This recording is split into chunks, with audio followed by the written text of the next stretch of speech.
감사합니다. Is that right? Thank you. 감사합니다. Thank you. 네, 감사합니다. 여러분들께서 첫 번째 세션을 통해서 뭔가는 얻어 가셨기를 바랍니다. 아키텍처링에 대해서 말씀드렸고요. 특히 인프라 디자인에 대해서 말씀드렸습니다. 플랫폼 결정을 하셔야 된다. 이를 통해서 장기적인 AI 여정에 도움을 받으실 수 있다. 이게 미션 크리티컬한 부분이었죠. 다음 단계는 디벨로핑입니다. 그래서 여러분들께서 AI 시스템 개발을 하셔야 됩니다. 말씀드릴 수 있는 것은 머신러닝 프로젝트에 대해서 제가 말씀을 드렸는데요. 그래서 12주 동안 아이디어에서 프로토타입까지 시간이 걸렸습니다. 그래서 제가 임원들에게 이것을 선보였었는데 12주 동안 보시면요. 그 중에서 8주 동안 제가 필요한 데이터를 얻는데 소요됐습니다. 그래서 데이터 프리프로세싱을 하는데 이렇게 많은 기간이 걸렸고요. 사실 트레이닝은 2주 정도밖에 안 걸렸습니다. 그렇다면 왜 이렇게 데이터에 시간을 많이 쏟았을까요? 제게 필요했던 데이터 같은 경우 여기저기 회사에 여러 군데 뿌려져 있었기 때문이었습니다. HR에도 가고 IT에도 가고 세일스에 각기 다르게 요청을 드려야만 했었죠. 각기 다른 데이터의 피스들이었고 솔직히 잘 관리가 안 됐고 엉망인 경우도 많았습니다. 데이터 사일로화돼서 각기 다르게 존재하고 있었습니다. AI 팀에 있어서 생산성을 증대하기 위해서 정말 중요한 것은 기존의 데이터 사일로를 저희가 통합하는 것입니다. 그래서 여러분들의 삶이 조금은 더욱더 편해져야겠죠. 그렇다면 어떻게 할 수 있을까요? 여기 제가 말씀드렸던 예시가 잘 증명되고 있습니다. 데이터 사이언티스트들이 뭐 저 같은 사람들이겠죠. 어디에 시간을 보내는지 나와 있는데요. 제가 방금 말씀드렸던 것과 마찬가지입니다. 그래서 거의 뭐 7, 80%의 시간을 데이터에 소요하고 있다. 그 다음에 뭐 코드 쓰고 모델 트레이닝 같은 경우 솔직히 말씀드리면요. 그렇게 많이 어렵지 않습니다. 굉장히 파워풀한 프레임워크가 많이 있기 때문에 뭐 어느 정도 시간은 걸릴 수가 있죠.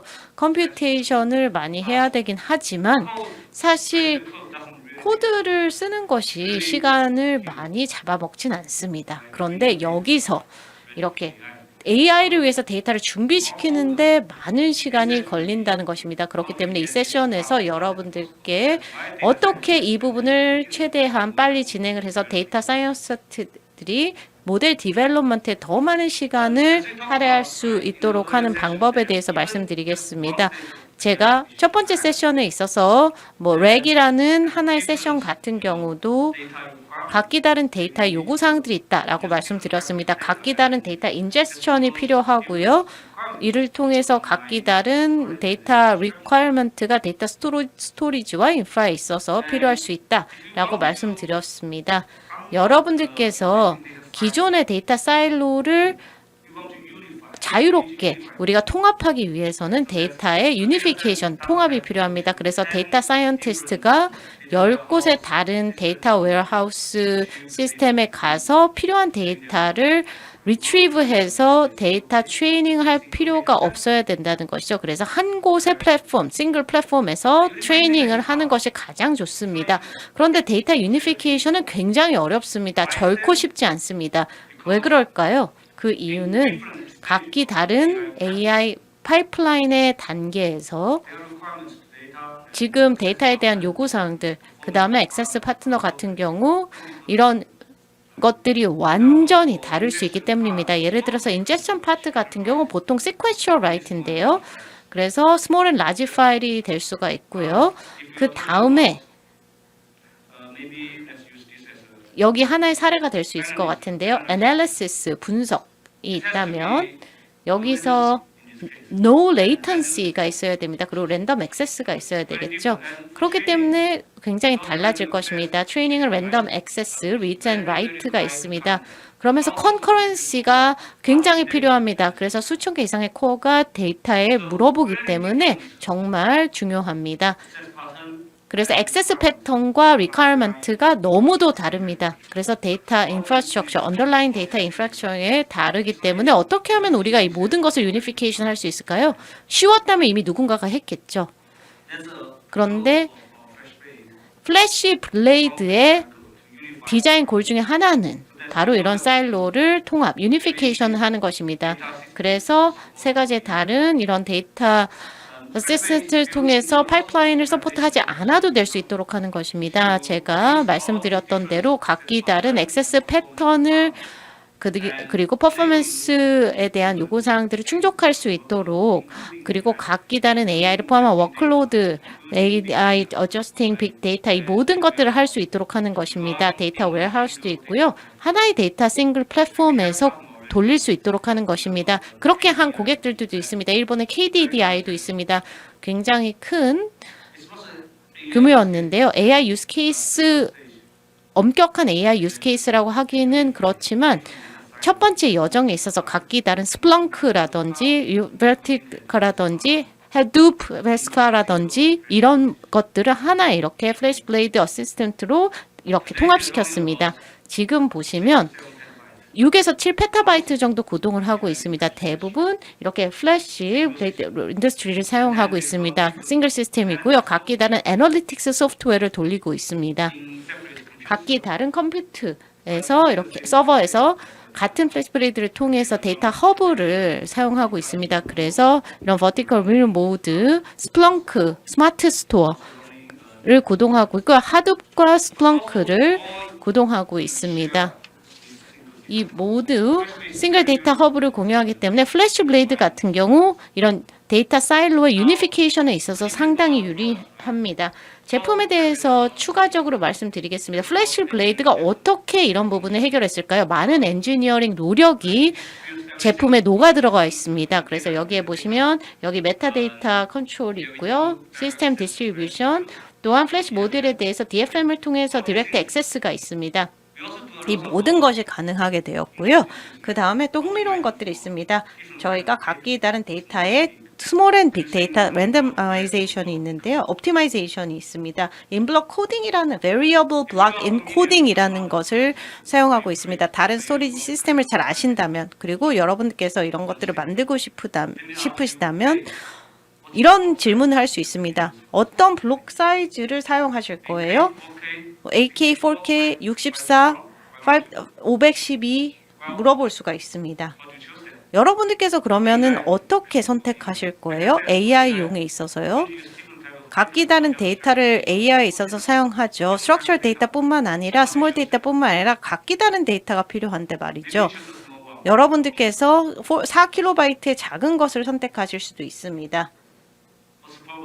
그런데 문제는 4kB 스몰 블록 사이즈를 선택하는 데 있어서 만약 4kB를 선택하셨고 1MB의 데이터를 저장하고 있다면 이 데이터를 250 블록에 저장을 하게 된다면 사실 이 모든 블록을 관리하는데 오버헤드가 상당히 많고요. 트루풋 자체는 낮아질 것입니다. 왜냐하면 각기 다른 블록을 리드를 해야 되기 때문이죠. 각기 다른 스토리지 미디어를 통해서 각기 다른 미디어 로케이션을 통해서 리드해야 되기 때문에 이 부분이 스몰 블록 사이즈에 있어서 문제가 될 수 있습니다. 그런데 굉장히 대형의 블록 사이즈가 있다. 124KB 같은 경우 트루풋에 있어서는 우월할 수가 있습니다. 그런데 문제가 될 수 있는 것이 만약 여러분들의 파일이 굉장히 작다. 그런 경우가 있을 수 있겠죠. 4kB밖에 되지 않는 작은 텍스트 파일이 있을 수 있습니다. 이런 경우에 있어서 여러분께서 4kB를 400테라의 킬로바이트 블록을 통해서 저장하고 있으면 95%의 스토리지 캐파를 낭비하고 있는 것입니다. 이상적이지 않겠죠. 그렇기 때문에 퓨어 스토리지에서는 픽스드 블록 사이즈를 하지 않습니다. 저희는 variable block encoding을 하고 있습니다. 그래서 들어오는 데이터를 보게 되고요. 다이내믹하게 저희가 블록 사이즈를 여러분을 위해서 조정합니다. 여러분들끼리 블록 사이즈를 선택하실 필요가 없습니다. 그렇기 때문에 스몰 앤 라지 쪽에 있어서 파일에 있어서 옵티마이제이션 하는 것이죠. Variable Block Encoding 방식을 사용하고 있습니다. 다양한 엔지니어링과 최적화를 제품 안에 녹여드렸습니다. 여러분들께서 이를 통해서 많은 혜택을 받으실 수 있습니다. 하나의 사례를 보여드렸습니다.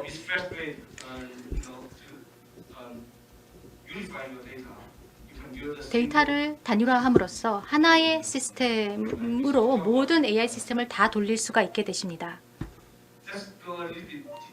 좀 더 세부적인 사항들을 좀 말씀을 드려볼까 하는데요. 트레이닝부터 시작해 보겠습니다. 트레이닝을 하기 위해선 데이터가 필요하기 때문에 여기 버켓에 데이터를 로딩을 하게 될 것입니다. 그 다음 단계는 데이터 사이언티스트들이 데모에서도 보여드렸지만 얌 파일을 작성을 하고 얌 파일을 쿠버네티스에 적용을 하고 여기에 주피터, 파이토치 이런 것이 생성이 되게 되죠. 소프트웨어들을 올릴 것입니다. 모델 빌딩하는데 이런 소프트웨어를 사용하게 될 것입니다. 그 다음에는 이런 볼륨들을 프로비셔닝을 하게 되겠지요. 포트웍스를 통해서 하게 되겠지요. 아까 2줄 정도 코딩을 하면은 그것이 가능하다라고 말씀을 드렸었습니다. S3에서 다운로드를 할 수도 있고 아니면 I/O 퍼포먼스가 중요하지 않다라고 할 것 같으면 데이터를 스트리밍 할 수도 있습니다. 이 데이터 프레임워크까지도 스트리밍을 하는 것을 선택할 수도 있겠습니다. 많은 클라우드 관리 AI 서비스들이 이런 방식을 사용합니다. S3를 센트럴라이즈 데이터라서 활용하는 경우가 일반적입니다. EBS는 좋지 않습니다. S3에 싱글 소스 오브 트루스를 두는 게 좋습니다. 이렇게 트레이닝을 하게 되고요. 여러 포트, 여러 GPU를 통해서 트레이닝을 하게 되겠지요.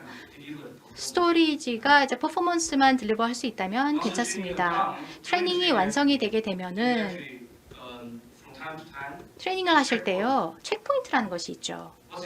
체크포인트가 뭘까요? 모델 파라미터를 퍼시스턴 스토리지 볼륨에 두는 것입니다.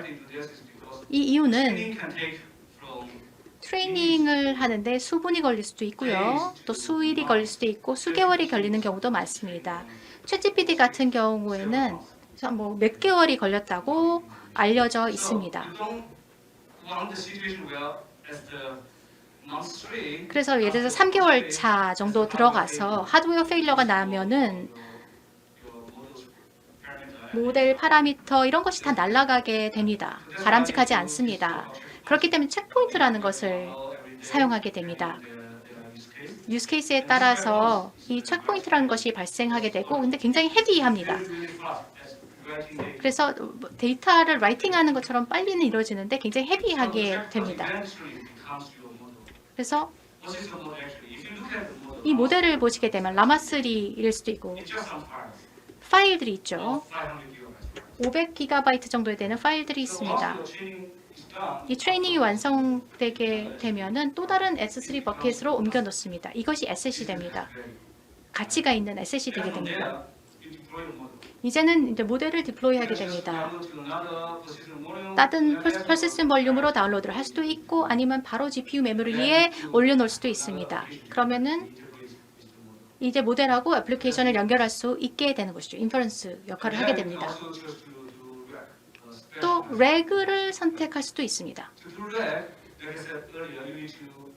렉을 구성하기 위해서는 데이터를 인코딩을 해야 됩니다. 벡터 데이터베이스에 인코딩을 해야 됩니다. SQL 다 좋아하시니까 포스그레 같은 것이 좋은 시작점이 되겠죠.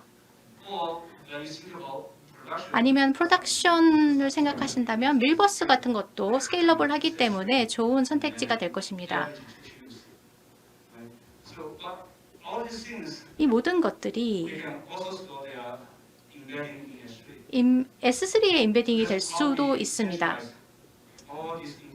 이 모든 중요한 정보들을 플래시블레드 S3에 센트럴라이즈 할 수가 있습니다. 또 DI도 해야 되고 또 백업도 해야 되고 프로텍션도 해야 되겠죠. 때에 따라서는 포스그레 같은 데이터베이스를 돌릴 수도 있고 애플리케이션용 데이터베이스를 돌릴 수도 있습니다. 애플리케이션 레이어가 언제나 여기에 위치하게 있을 것입니다. 블록 스토리지가 필요하죠, 데이터베이스에서는. 그래서 이를 통해서 굉장히 로우 레이턴시의 블록 스토리지가 가능하게 됩니다. 하지만 이 블록 스토리지를 바로 사용하진 않습니다. 포트웍스를 통해서 가게 됩니다. 그러면은 블록 스토리지를 활용할 수 있게 됩니다. 오토 스케일링, 셀프 서비스 이러한 여러 가지 이점들을 그러면 활용할 수 있게 됩니다. 이 모든 것들이 포트웍스에 의해서 제공되게 됩니다. 그래서 제가 많이 권고하는 그런 레퍼런스 아키텍처가 이런 형태를 띠게 됩니다.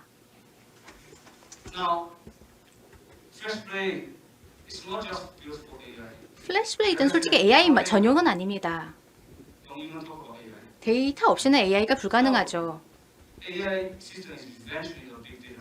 물론 그 AI 시스템을 위해서는 이제 빅데이터가 필요합니다.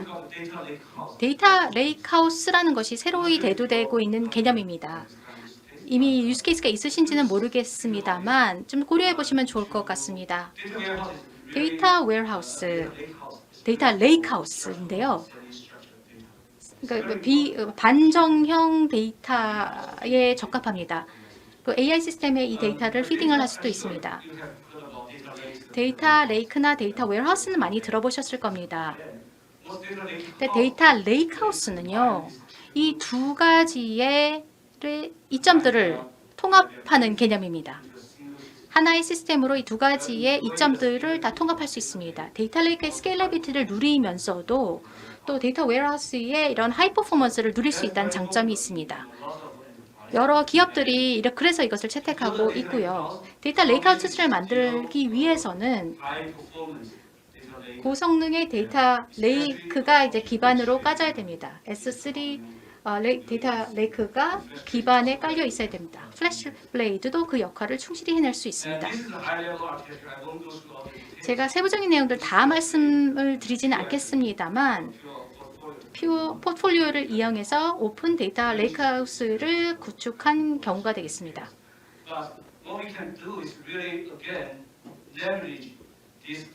이런 쿠버네티스 플랫폼을 사용을 하고 데이터 레이크 플래시블레이드를 이렇게 활용할 수 있다는 점을 보여드리고 싶습니다. 아파치 스파크 같은 경우 빅데이터에서 굉장히 유명하죠. 또 AI를 위한 데이터 준비를 위해서도 사용을 하는 경우가 많습니다. 스파크를 래피드랑 같이 돌리고 사용자들이 이를 통해서 주피터에서 스파크 코드를 작성할 수 있도록 해줄 수 있습니다. 바로 UI에 들어가서 UI를 코딩을 하고 실행을 시키고 하는 것이 가능하게 됩니다. ETL이나 머신러닝이 가능하게 됩니다. SQL 같은 경우에는 드림이어, 트리노, 스타버스트 이런 것이 다 가능합니다. 테이블을 만들어서 바켓에 포인팅을 하면은 바로 SQL을 돌릴 수 있다는 장점이 있습니다. 데이터를 그냥 커피하는 것이 아닙니다. 그렇기 때문에 빠릅니다. 메타 데이터이고요. 테이블이나 파티션 이런 메타 데이터들입니다. 이것을 실제 S3에 있는 데이터랑 통합을 해서 SQL 대시보드, 리포트 이런 것들이 가능하게 됩니다. 내부적으로 이런 데이터 레이크아우트 솔루션들, 메타데이터를 릴레이션 데이터베이스에 저장을 하게 됩니다. 포스그레, 포트웍스, 블럭 이런 것들이 여기에 들어오게 되는 것이죠. 또 자체적인 어플리케이션을 돌리는 것을 선택하실 수도 있습니다. 동일한 쿠버네티스 시스템에서 돌리고 퓨어 플랫폼을 통해서 퍼시스턴트 스토리지를 활용할 수도 있습니다. 럭인이 없다는 장점이 있습니다. 오픈 소스나 오픈 스탠다드이기 때문에 럭인이 없습니다. 그게 장점이죠. 또 오픈이기 때문에 비용 자체가 높지 않습니다. 벤더가 높은 비용을 요구하지도 않고 굉장히 빠릅니다. 그리고 간단하고요.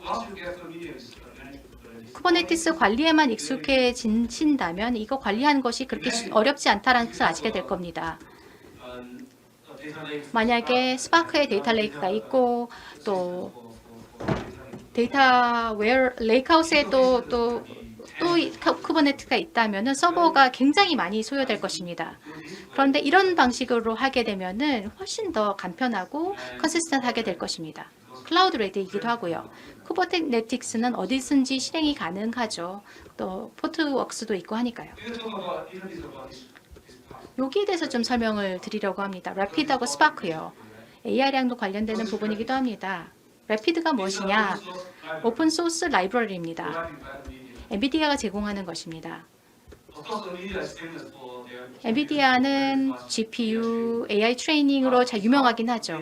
하지만 데이터가 트레이닝을 위해서 준비가 되지 않은 모든 것이 아무 소용이 없습니다. 그렇기 때문에 데이터 준비를 가속화할 수도 있어야 된다라고 판단했습니다. 그래서 래피드 라이브러리를 만들었습니다. 이제 고객사들은 GPU를 이용해서 데이터 준비 과정을 가속화시킬 수 있도록 한 것입니다. 데이터 ETL, 데이터 프로세싱, 소프트웨어, 아파치도 여기에 들어가 있지요.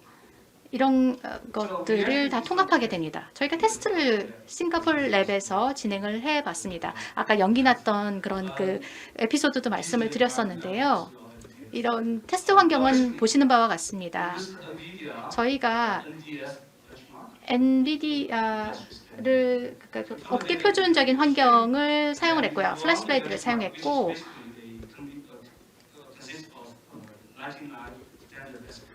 아, 99개의 SQL 이런 것들이 들어가 있는 테스트를 했고 실제 시간을 한번 측정을 해봤습니다. 99개의 쿼리를 돌리는데 어느 정도 시간이 걸리는지를 한번 봤습니다. CPU만 돌렸을 때의 경우도 한번 봤고 CPU 플러스 엔비디아 GPU를 같이 붙였을 때의 소요 시간을 한번 비교를 해봤습니다. 차이는 이렇습니다. 4배 정도 가속화가 가능했다는 것입니다.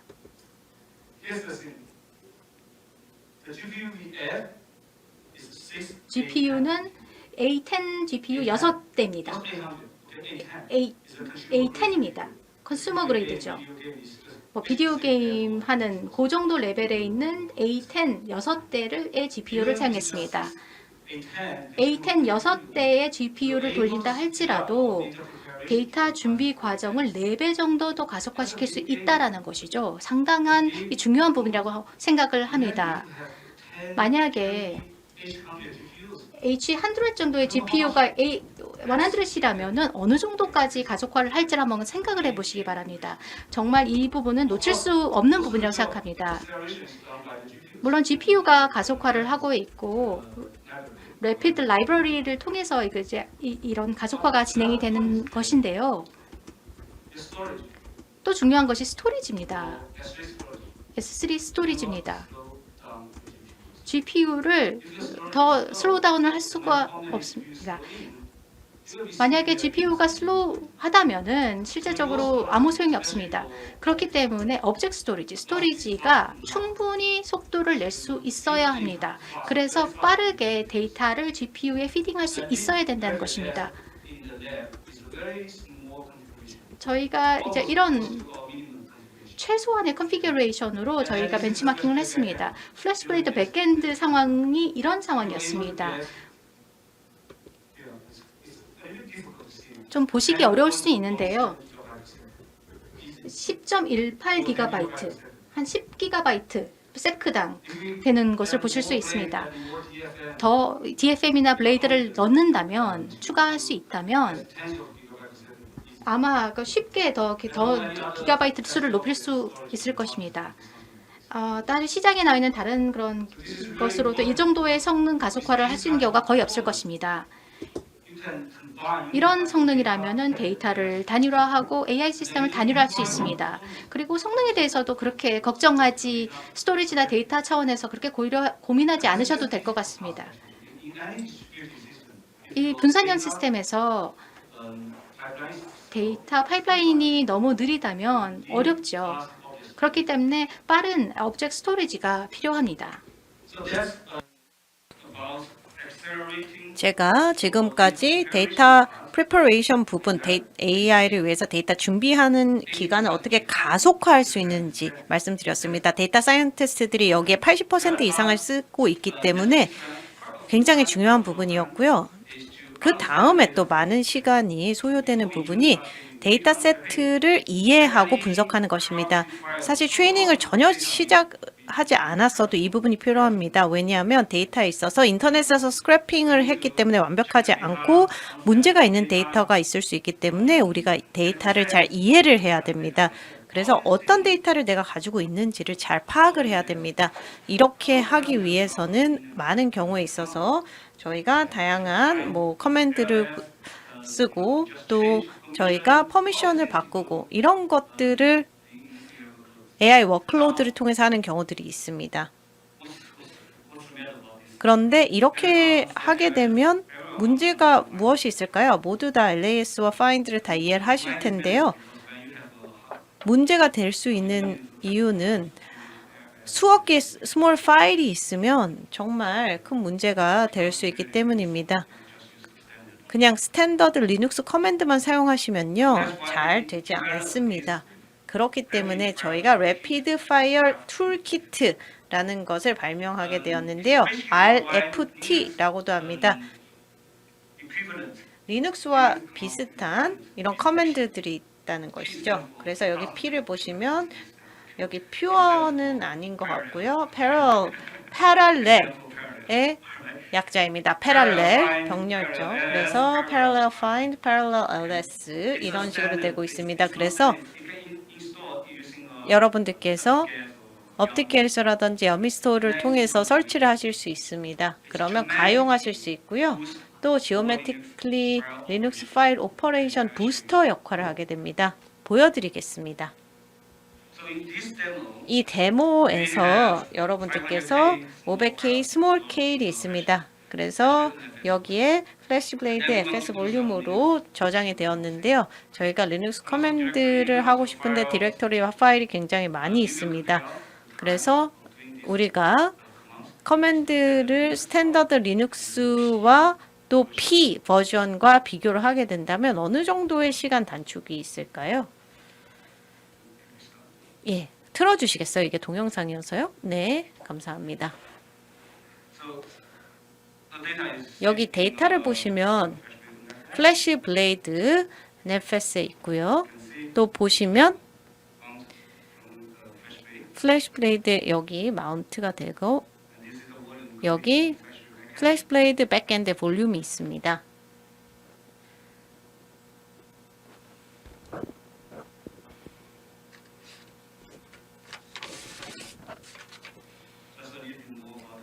데이터에 대해서 우리가 좀 더 잘 이해하기 위해서 이렇게 되어 있고요. 여기 굉장히 많은 작은 파일이 있습니다. 하나의 디렉터인데요.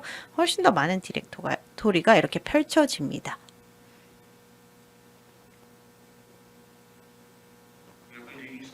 저희가 RFT를 인스톨할 것이고요. 스탠더드 리눅스 인스톨입니다. 그 다음에 여기 커맨드를 패스에 추가를 하게 되는 것입니다.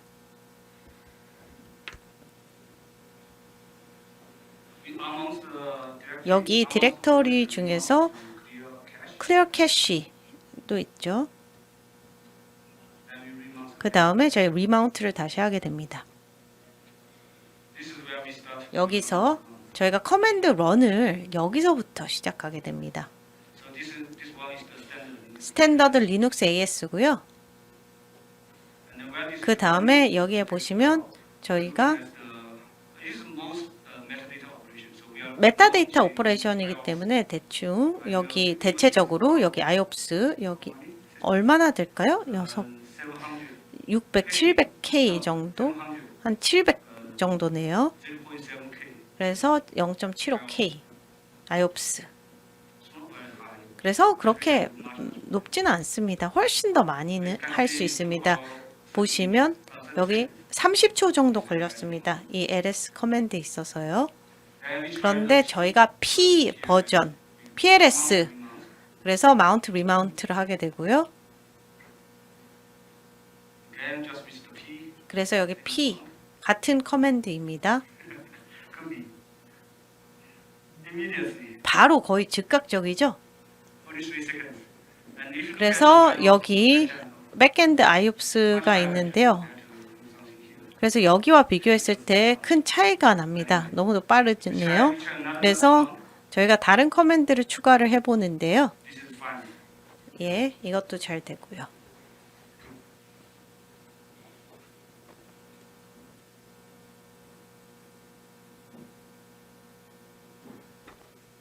Again, the same time, the IO 그래서 여기 시간이 걸리고 IOPS가 낮고요.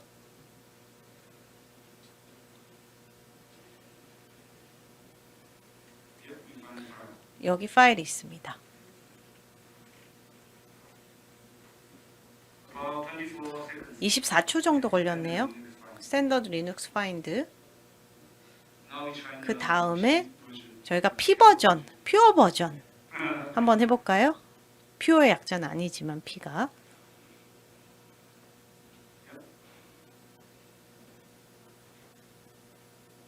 less than 1 second. 1초도 안 걸렸습니다. 저희가 Before we run the command. 커맨드 런하기 전에 IOs much faster. 캐시 클리어를 했죠. 또 여기 IOPS 보시면 훨씬 더 높습니다. I guess there's all. 여기까지라고 말씀드릴 수 있을 것 같은데요. 다른 커맨드 또 있을까요? Okay, let's stop here. 예, 여기까지 우선 말씀드리도록 하겠습니다. 그래서 분명한 차이를 보셨을 것입니다.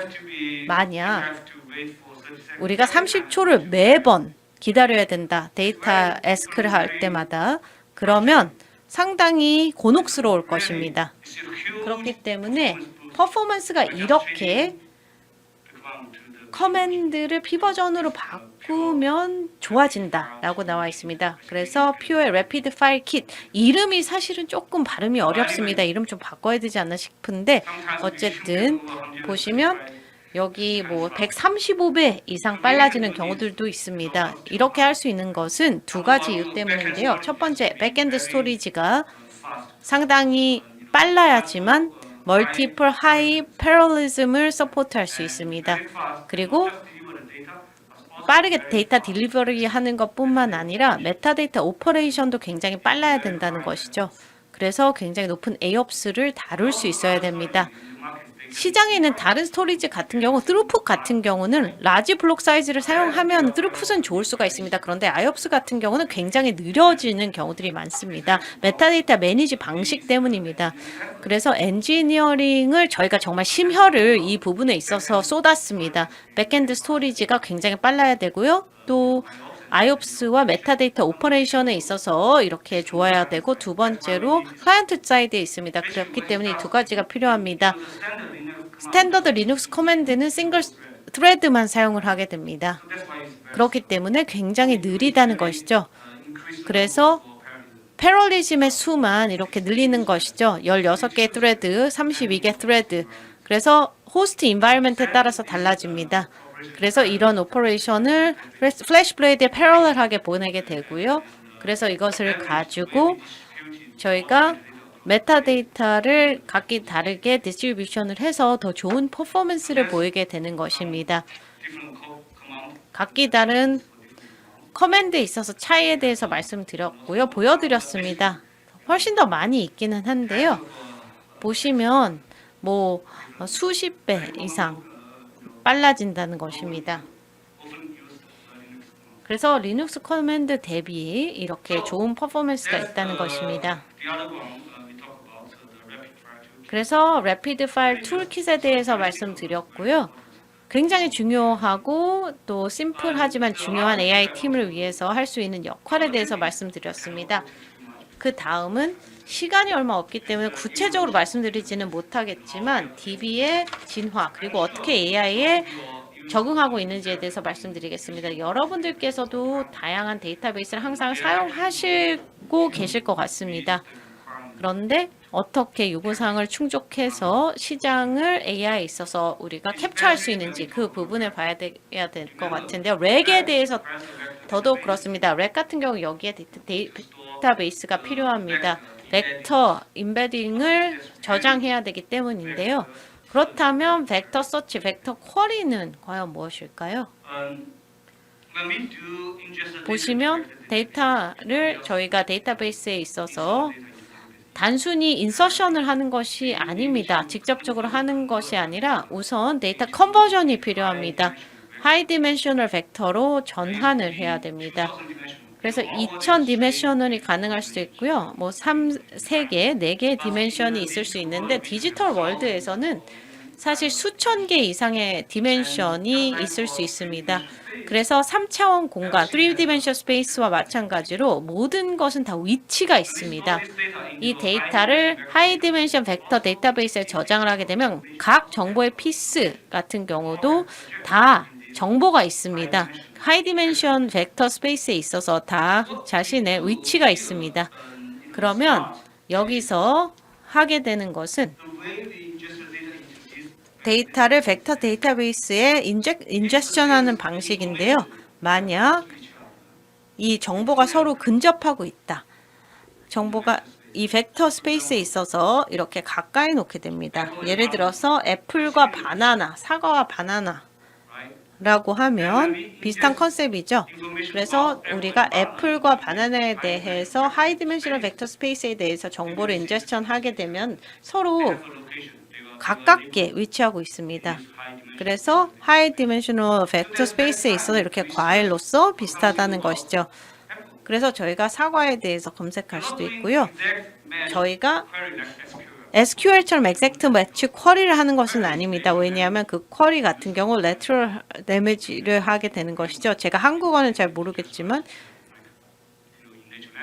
예, 이 내추럴 랭귀지로 자연어로 이렇게 하는 것인데 그래서 이런 경우에 있어서 쿼리를 사용한다는 것이죠. 같은 알고리즘을 같은 벡터 스페이스에 있어서 쓴다는 것인데요. 여기 애플에 대해서 할 수 있고요. 또 다른 알고리즘이 있어서 그 거리를 계산을 하게 되는 것입니다. 그래서 여기에 이쪽에 거리가 근접하다는 것이죠. 애플과 바나나 같은 경우.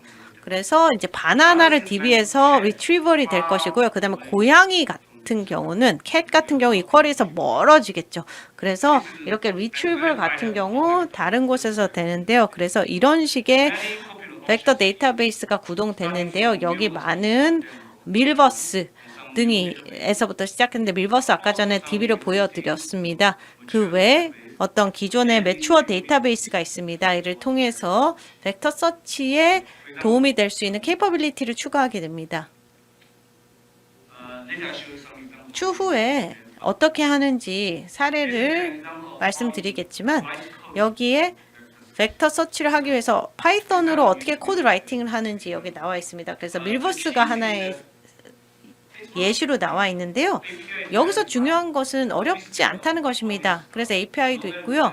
저도 사실 이런 부분에 있어서는 그렇게 유능하지 못합니다. 그런데 그래도 어느 정도 괜찮은 벡터 서치용의 코드 라이팅을 할 수 있습니다. 그래서 우리가 인베드 데이터에 대해서 쿼리를 하고 싶은 경우에 있어서 answer field 파라미터가 있습니다. 어떻게 거리를 계산하는지 R2라는 알고리즘을 사용하게 되는 것이고요. 또 저희가 information based retrieval 몇 개를 원하는지도 나와 있습니다.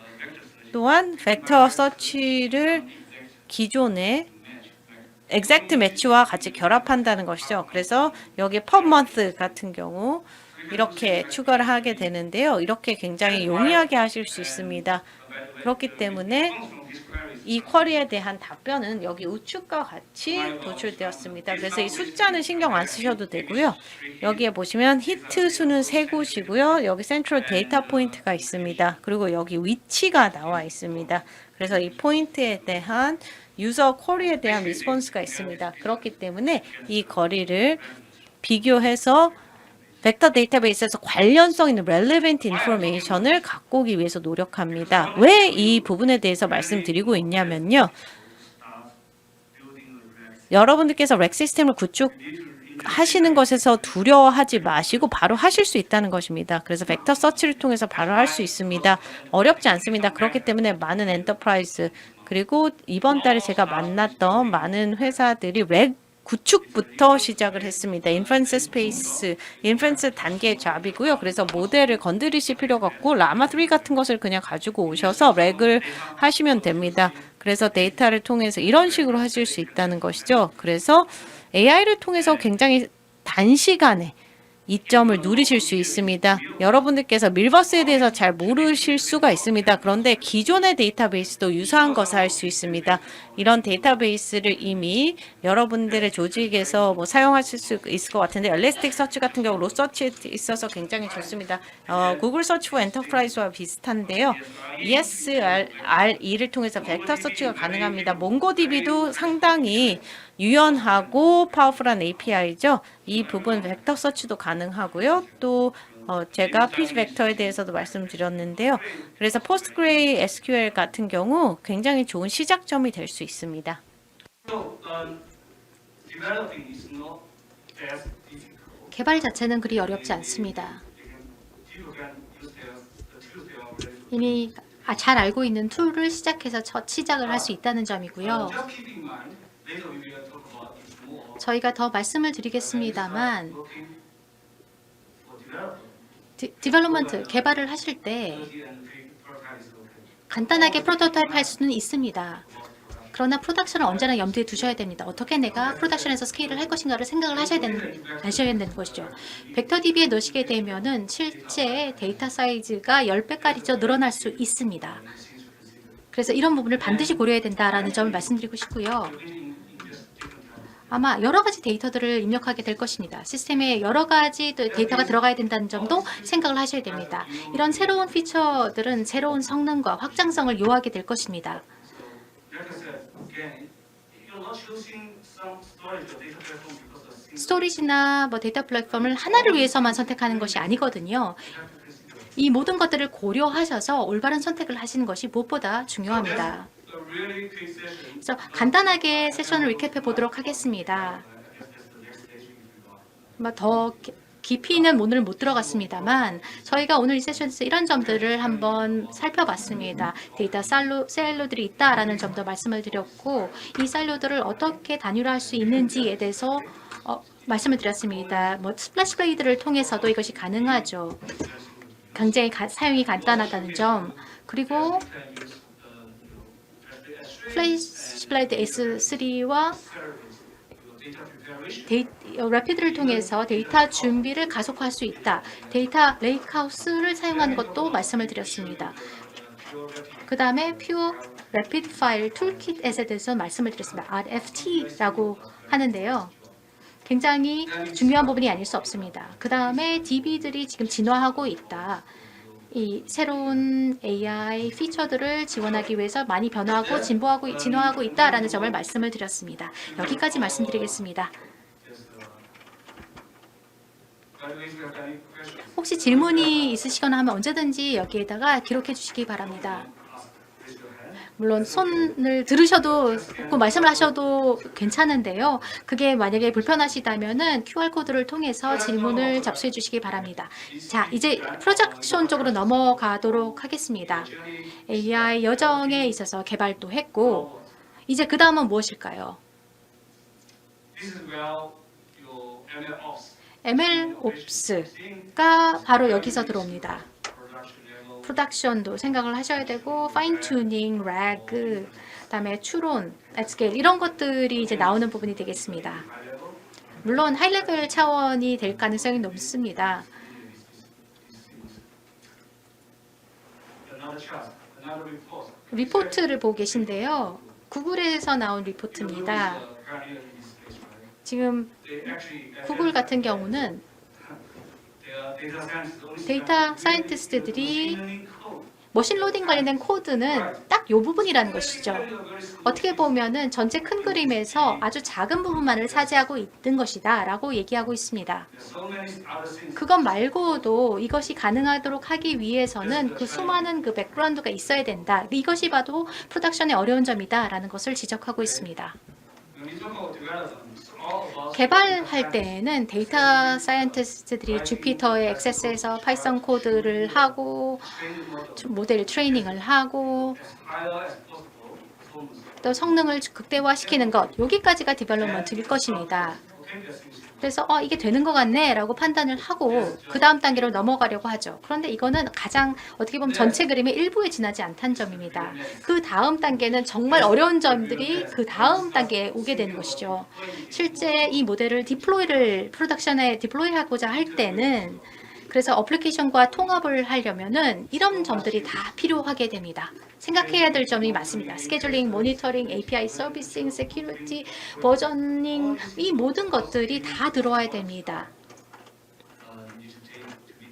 모두 다 반드시 고려해야 될 그런 사항들이 아닐 수 없습니다. Really, the challenge I will put this in 4 categories. 네 가지로 도전 과제가 있다라고 할 수 있습니다. 첫 번째는 성능 관련된 챌린지입니다. 트레이닝뿐만 아니라 추론에 있어서도 여러 가지 퍼포먼스 챌린지들이 있습니다. 또한 운영상의 챌린지들도 존재하죠. AI system is quite AI 시스템은 compared to regular, for example, 그런 DB. 웹 DB 대비, 애플리케이션 대비해 봤을 때 좀 다르죠. The model itself is very big. 이 모델도 크기도 크고 수백 킬로바이트가 될 수도 있고 And also AI is not just a model. 또한 AI는 모델만이 아닙니다. 모델 플러스 데이터이죠. 그렇기 때문에 데이터에 대한 오퍼레이션도 필요합니다. 이런 여러 가지 어려움들을 직면하게 됩니다. 비용도 또 한 가지 어려운 점입니다. 모든 것이 아무래도 비용이 많이 발생합니다. 데이터 사이언티스트들의 실제적으로 그 고용하는 비용도 높은 것은 당연하고요. 그 다음에 가용성이나 향후 이제 스케일링하는 것도 어려운 점입니다. Really reliable. 그래서 안정적인 인프라가 있어야 되고 같이 스케일링이 가능할 수 있는 인프라를 갖추는 것이 중요합니다. Like I said, RAG is the easiest way to get into AI. AI에 들어가기 위해서 가장 쉬운 방법, RAG입니다. You've seen this before. 이미 보셨던 슬라이드니까 이 부분은 넘어가도록 하겠고요. Let's take a difficult bit. 잠깐 돌아가 볼까요? Scale this system. 이 시스템을 프로덕션에서 어떻게 스케일링을 할까요? To scale a system 시스템을 스케일업하기 위해서는 as fast as the bottleneck. 시스템은 솔직히 그 병목 형상, 그 정도 속도에 어떻게 보면 고착화되는 경우가 많습니다. 여기에서의 병목 현상은 바로 여길 겁니다. So this thing needs to be fast and scalable. 따라서 이 부분이 바로 빨라야 되고 스케일업이 가능해야 됩니다. Benchmark test. 그래서 벤치마킹 테스트를 통해서 이 부분을 어떻게 가속화할지를 살펴보도록 하겠습니다. By loading 1 million 100만 개의 벡터들을 벡터 데이터베이스에 로딩하는 것을 한번 보도록 하겠습니다. 실제 로딩 환경은 이렇고요. 플래시블레이드 S3를 사용하고 있고요. 스토리지로서요. 엔비디아 DGX에 올렸습니다. 싱글 서버가 들어갔고요. 실제 어떻게 되는지 보시겠습니다. We start the loading script, 스크립트 로딩을 시작합니다. and then you can see this actually uses GPU. GPU를 사용하고 있죠. Time to time you see some utilization. 때에 따라서 GPU 유틸라이제이션이 바뀌는 것을 보실 수 있습니다. Regular top command possible. 레귤러 터프 커맨드이고요. 이쪽을 보시게 되면은 플래시 블레이드를 보고 계십니다. It's 1 million data points. 100만 데이터 포인트를 벡터 DB에 업로딩하는 것이고요. It's not taking too much time. 너무 긴 시간을 걸리지는 않은 것 같습니다. You may expect it. 예상했던 것보다는 더 짧다고 느끼실 수도 있습니다. 왜 이렇게 빠르냐? It's super fast. 모든 것이 다 빠르게 설정이 되어 있습니다. 여기 GPU 쪽의 유틸라이제이션도 높지 않고 스루풋도 그렇게 높지 않습니다. The rise is about 750 megabytes per second. 750 메가바이트 per second 정도 되네요. It's not super high. 그렇게 높지 않습니다. The reason it's not super high from the nature of the point is because it's locked in a single space. 싱글 서버에서 돌리고 있기 때문에 빠른 것입니다. DGX 서버에서 지금 돌리고 있는 것이죠.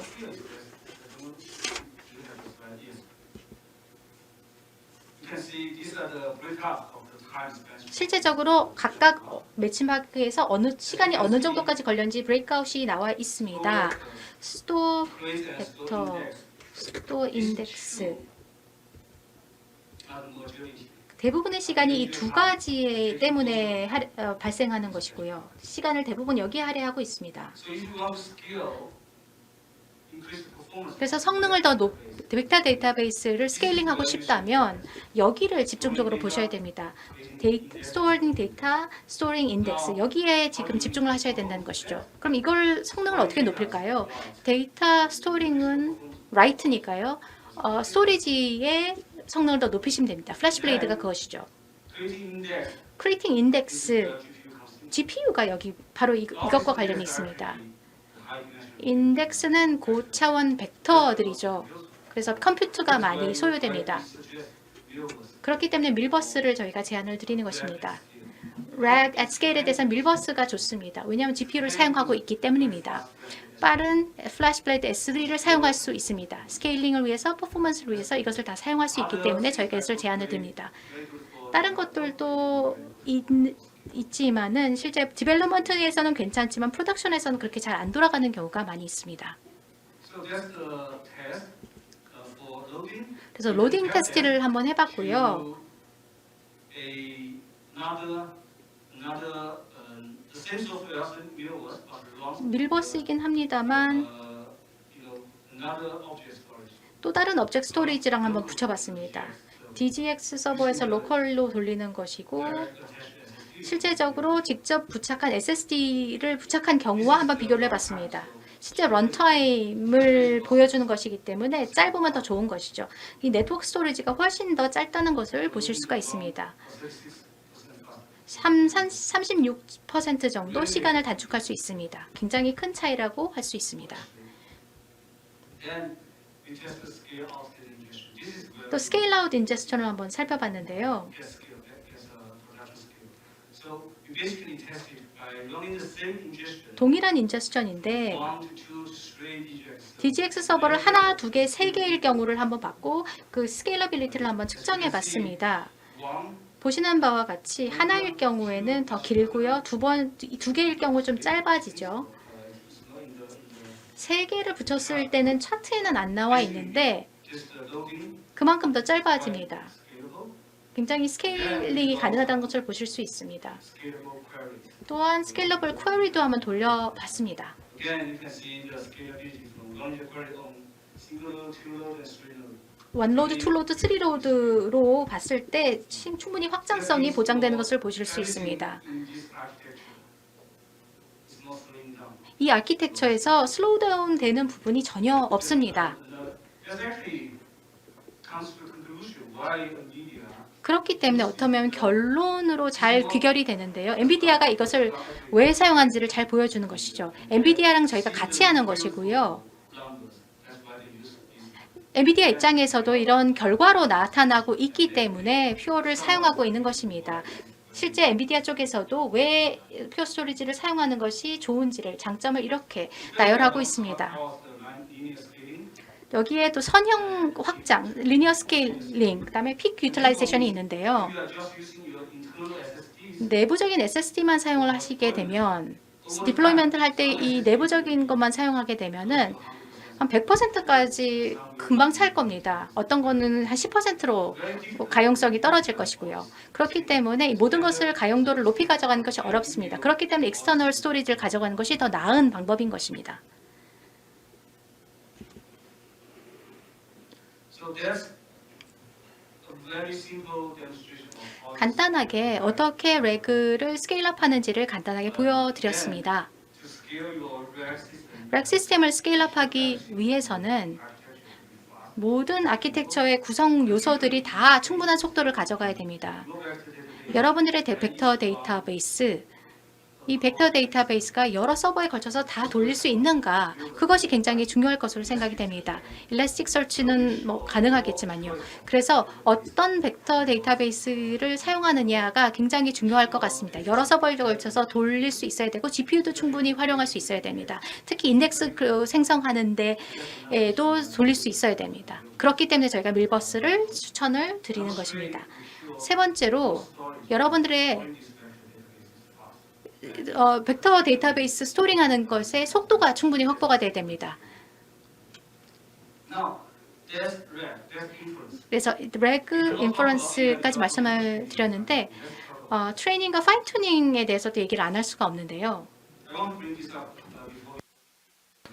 구체적으로 말씀드리기 전에 이 부분부터 설명드리겠습니다. 여기 constraint triangle이라고 불리는 삼각형인데요. 저희 목표는 모델 퍼포먼스를 최대화시키는 것입니다. There's always constraint. 그런데 항상 제약 사항이 있습니다. 왜냐하면 자원은 한정적이기 때문입니다. 예산, 컴퓨터 버젯에 있어서 GPU 타임이라든지 GPU 카드에 대해 제약이 있습니다.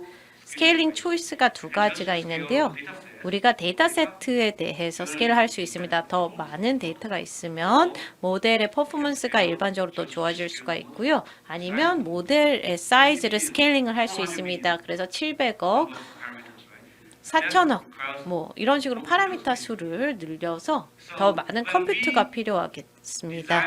저희가 인프라를 디자인을 해서 저희 AI 전이 장기적인 AI 전이를 서포트를 할 때 여러분들 모두 이 주제에 대해서 한번 고심해 보시면 좋을 것 같습니다. 그래서 아주 구체적인 미래에 대해서 못 박아 놓으시지 않으시면 좋을 것 같습니다. IDC 랩 같은 경우도 그렇고요. 여기에 보시면 저희가 이 빅픽처에 대해서 우선 생각을 하셔야 된다는 것이죠. 그래서 이런 맥락에서 IO나 아니면 ESLS를 선택하는지 이런 부분들을 선택하셔야 된다는 것입니다. 좋은 가이던스가 될 수 있습니다. 이것은 제가 사실 만든 장표가 아니라요. Deep Learning for AI라는 굉장히 유명한 방금 랜딩 AI라는 회사에 대해서 얘기를 하셨잖아요. 그런데 그 파운더께서 이 모델을 고안하셨습니다. So, the first question we should ask. 우선 우리가 트레이닝에 대해서 첫 번째 가져야 될 질문은 필요한지 자원이 있는지 스킬셋이 있는지입니다. 보시면 하나의 요약표가 있는데요.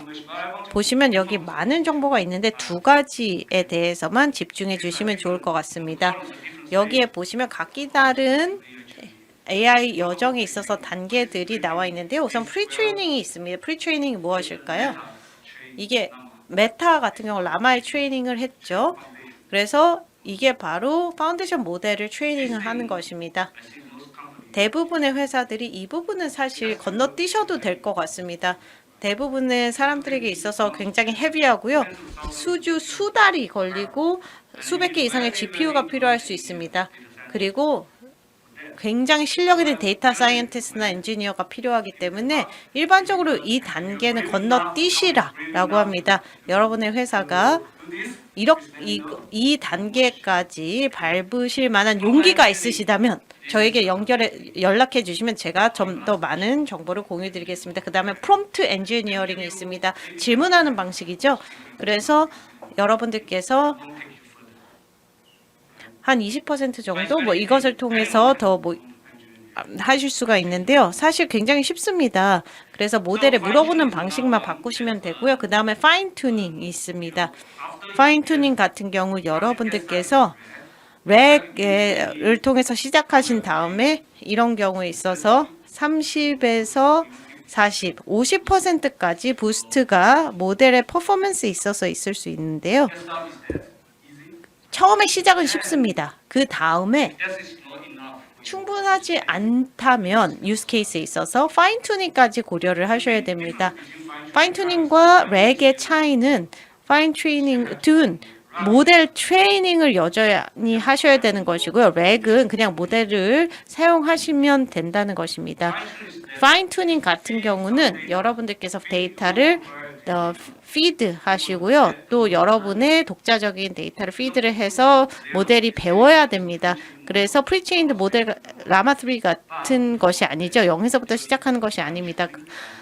이거 플러스 여러분들께서 자체 데이터를 튜닝을 하셔야 됩니다. 그래서 여러분의 데이터를 통해서 학습해서 더 잘 할 수 있도록 하는 것이죠. 이러면 여러분의 퍼포먼스가 부스트업 돼서 95%까지도 올라갈 수가 있고요. 자원이 많이 필요 없을 수 있습니다. 스킬은 어느 정도는 필요하겠는데 이것과 이렇게 비교될 수가 있는데 파인 튜닝이 굉장히 중요한 단계일 수도 있습니다. deployment가 여기에 렉에 있어서 이런 부분들이 나와 있고요. 참고하시면 될 것 같습니다. So, in general, this is how you start 보시면 AI project. 저희가 이런 생성형 AI 프로젝트를 이런 식으로 일반적으로 시작합니다. 굉장히 하이 레벨의 요약본인데요. 그래서 확실한 유스 케이스가 있어야 된다라고 말씀드렸죠. 그 다음에 프리-트레인 모델을 선택하셔야 됩니다. 그래서 99% 고객들에게 있어서 2단계는 건너뛰시라고 하고요. 그 다음에 저희가 파인 튜닝 이런 식의 단계를 밟아갑니다. 그리고 이 전이를 서포트하기 위해서는 각기 다른 프로덕트와 각기 다른 스토리지가 있습니다. 이를 통해서 여러분들께 최고의 이 여정에 있어서 데이터 플랫폼을 선정해 드릴 수 있고요. 그래서 아까 전에 말씀드렸던 폴록스가 있었고요. 그 다음에 레고닝 같은 경우, 포트웍스 같은 경우 아니면 FB가 있습니다. 그래서 여기 플래시블레이드, 포트웍스 이렇게 포트폴리오마다 나뉘어져 있습니다. IO라든지 스토리지 리퀘어먼트가 여기에 파인 튜닝 트레이닝 부분에 있어서 연관성이 있는데요. 우리가 고려해야 될 사항이 있습니다. 트레이닝 같은 경우 우선 모델을 트레이닝을 하시면 되고요. 체크포인트에 대해서 추후 말씀드리겠지만 트레이닝에 있어서 하이 컨커런시, 하이 트루풋 리드 이런 부분들이 중요합니다. 그래서 스토리지를 통해서 하이 컨커런시를 GPU에 제공할 수가 있는데요.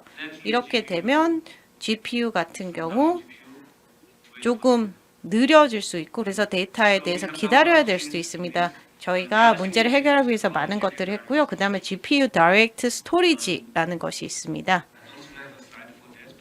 따로 장표는 없는데요. GPU Direct Storage가 하는 것은 우리의 스토리지가 데이터를 직접적으로 GPU 메모리에 보낼 수 있도록 해줍니다. GTS 없이 데이터는 이 왼쪽으로 가서 그래서 레프트 인터페이스로 가고 그래서 이 커널로 가고 메인 메모리로 가게 되고 GPU 메모리에 카피가 됩니다. 그래서 중간 단계들이 또 많이 있는데요.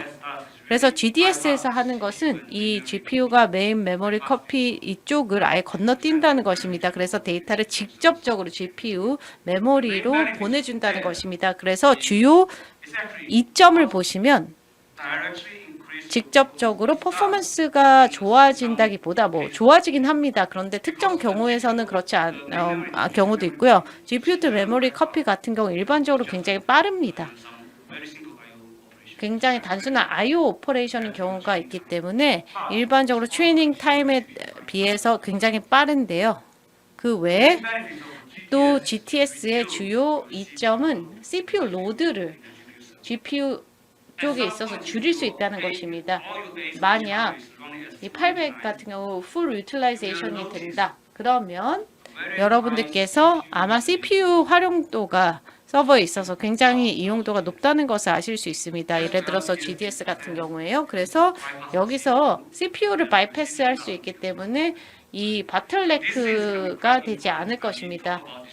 저희가 이런 트레이닝에 대해서 이야기를 할 때 중요한 부분이고요. GPU 카드라든지 GPU 썰레에 있어서 트레이닝을 하는 단계로 오셨다면 여러분들께서 이제 또 데이터에 대해서 또 시간이 걸리실 수 있는데요. 추후에 좀 더 구체적으로 논의하면 좋을 것 같습니다. 그래서 말씀드린 대로 많은 트레이닝을 하게 되고 체크 포인트에 대해서 체크를 하게 되는데 모델2 스토리지 여기에 보시면 라이트 헤비합니다. 그래서 동시에 많은 데이터를 라이트 한다는 것이죠. 그래서 GPU 같은 경우 자바 GC 같은 경우 스탑을 하는 것과 비슷합니다. 그래서 체크포인트를 다 끝낸 다음에 다른 GPU는 하지 않습니다. 그렇기 때문에 이 라이팅 데이터로서 굉장히 좋은 역할을 해야 됩니다. 또한 이 과정 동안 일반적으로 많은 데이터를 중간에 또 공유를 하게 되는 경우들이 있습니다. 이런 경우에 있어서 우리의 시스템이 많은 데이터를 저장할 수 있게 되고 효율적으로 저장할 수 있어야 됩니다. 플래시 브레이드를 통해서 저희가 멀티 샤시 컨피규레이션이 가능합니다. 그러면 수십 개의 페타바이트를 싱글 스페이스에서 제공해 드릴 수가 있고요. 그 다음에 데이터 센터 풋프린트가 굉장히 작습니다. 이 부분도 고려해 주시면 좋을 것 같습니다. At that scale, how do you size your storage? 그러면 이렇게 스케일이 컸을 때 어떻게 우리가 이렇게 스토리지를 저장할 수 있을까요? 그래서 GPU 같은 경우 뭐 1000개 GPU에 대한 버젯을 받으면 굉장히 쉽게 문제가 해결될 수 있는데요. 그렇다면 이 GPU를 서포트하기 위한 어떤 스토리지, 어떤 캐파, 어떤 퍼포먼스가 필요할까요? 답이 어렵습니다. 그렇기 때문에 Evergreen One for AI라는 것을 저희가 개발하게 되었습니다. 그래서 여러분들께서 스토리지에서 서비스로 사용하실 수 있는 것이고요. 슈퍼 파워드 레벨의 퍼포먼스를 여러분의 AI를 위해서 제공하게 됩니다. AI 워크로드를 위한 좋은 결과가 있다는 것입니다. Evergreen for AI에 있어서 하나의 서비스죠. 그렇기 때문에 SLA를 팔고 있고요. 각기 다른 SLA들을 팔고 있습니다. 퍼포먼스, 릴라이어빌리티, 전통적인 것들도 있고요. 그 외에 에너지 효율성도 있습니다. 그래서 저희가 주장하는 것은 1TB의 데이터를 저희 스토리지에 저장을 하게 되면 만약 전력 소모가 뭐 1W인지 뭐 어느 정도로 넘어가게 되면 저희가 크레딧 리펀드를 해드린다라는 것입니다. 다른 스토리지 회사가 그렇게 한 적이 없었던 것 같습니다. 다른 벤더도 못 봤고요. 저희가 이렇게까지 자신 있어 하는 것은 저희 에너지 효율성에 대해서 확신하고 있기 때문입니다. 할 수 있는 이유는 저희의 플래시 기술, 자체적인 플래시 기술이 있기 때문입니다. RDFM이 있기 때문입니다. Very high dense, 그래서 very high efficiency. 덴시티라든지 에피시언시가 굉장히 좋습니다. 지금 보시면 150TB까지 가능하고요. 다른 엔터프라이즈 마켓의 벤더들 같은 경우 뭐 4SSD 같은 경우 한 32TB SSD 되지 않을까 싶습니다. 그런데 저희는 150입니다. 그래서 추후에 300TB per DFM까지 가능하기 때문에 굉장히 규모도 크고 굉장히 효율적이라는 것입니다. So, a few other things to go through. 몇 가지 첨언을 드리겠습니다. 빠르게 넘어가도록 하겠는데요. 여러분들께서 AI 시스템 인 프로덕션 같은 경우 소프트웨어도 굉장히 중요하다라고 말씀드렸습니다. 이를 통해서 이 생태계에 대해서 간략하게 설명을 드리겠습니다. 엔비디아가 물론 이쪽의 리더입니다. GPU 하드웨어뿐만 아니라 소프트웨어와 하드웨어를 잘 결합한 것이 엔비디아의 장점입니다. 엔비디아 AI 엔터프라이즈라는 것이 굉장히 중요한 부분이고요. 플래그십 소프트웨어입니다. 그래서 하드웨어 위에서 구동되는 것입니다. 보시면 여기 소프트웨어 측면에서 다 나와 있습니다. 그래서 AI 파이프라인에 각기 다른 스테이지가 나와 있고요. 그 다음에 AI 엔터프라이즈에 있어서 니모라는 게 있습니다. 그래서 젠 AI, 생성형 AI를 위해서 이렇게 개발된 것입니다. It's on top of the AI 엔터프라이즈 위에 있는 것이고요. optimizations. 최적화를 일부 하게 됩니다. 특히 이런 생성형 AI에 있어서 하게 돼서 훨씬 더 쉽게 모델을 개발해서 디플로이를 하고 또 인프로덕션으로 스케일하는 것이 쉬워집니다. 또 리모트 리트리버라는 것이 있습니다. 렉이 가장 쉽게 AI를 시작할 수 있는 방법이다라고 말씀을 드렸습니다. 그래서 여기서도 이것을 인식하고 이 렉을 위한 소프트웨어를 자체적으로 만들었습니다. 인퍼런스를 위한 것이라고도 할 수 있을 텐데요. 마이크로 서비스 케이퍼빌리티를 주었고 쿠버네티스 위에서 구동됩니다. 그래서 모델을 인퍼런스를 위해서 디플로이를 하게 되는 것입니다.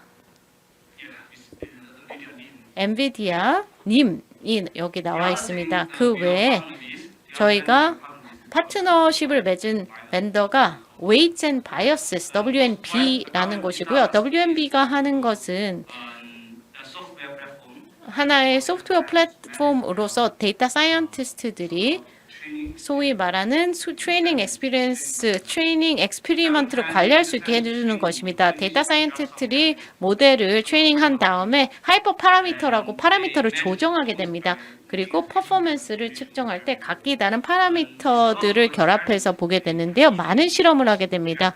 그렇기 때문에 사실 기록을 하기가 어려울 수가 있는데요. 웨이트 앤 바이어스에서 이런 것들을 잘 관리를 해주고 이런 데이터와 에셋을 이런 플래시베이드 레지스트리에 스토어하는 데 있어서 좋은 역할을 해줍니다. Run AI라는 것이 있습니다. 들어보셨는지 모르겠는데요.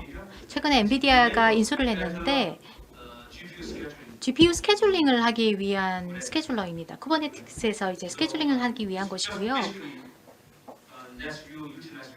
GPU를 좀 더 잘 활용할 수 있도록 도와주는 툴이라고 보시면 되겠습니다.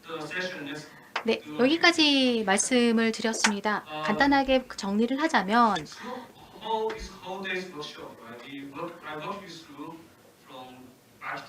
아키텍팅으로 시작해서 디벨롭먼트, 프로덕션 이렇게 세 가지 주제에 대해서 말씀을 드렸습니다.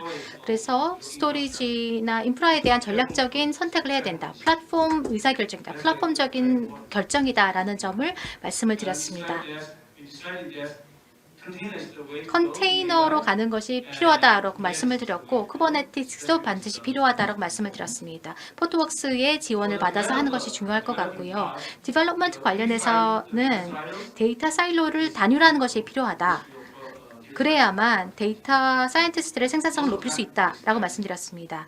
왜냐하면 이 사이언티스트들이 실제적으로 트레이닝보다는 데이터 클렌징하는 데 많이 할애하고 있었죠. 그렇기 때문에 플래시 블레이드를 이용해서 좀 더 생산성을 높일 수 있을 것이다. 데이터 사이언티스트의 생산성을 높일 수 있을 것이다 말씀을 드렸습니다.